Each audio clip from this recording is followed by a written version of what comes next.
ગાંધીનગરમાં બાબા સાહેબ આંબેડકરની 134મી જન્મ જયંતિની ઉજવણી કરવામાં આવી।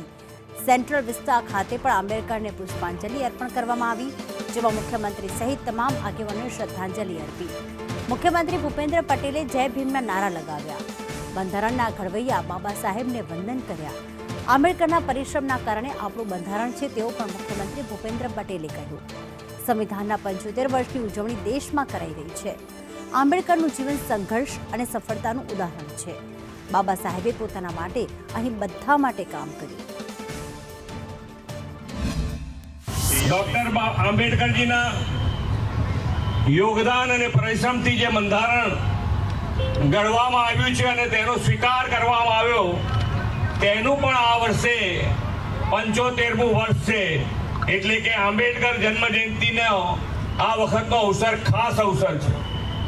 વિશ્વ નેતા અને યશસ્વી વડાપ્રધાન શ્રી નરેન્દ્રભાઈ મોદીની પ્રેરણાથી આ વર્ષે સંવિધાનના 75 વર્ષની ઉજવણી દેશભરમાં આપણે કરી રહ્યા છીએ। આજથી 24 એપ્રિલ આ અભિયાનમાં ડોક્ટર બાબા સાહેબ આંબેડકરના વિચારો લોકો સુધી પહોંચાડવાનું કાર્ય થવાનું છે।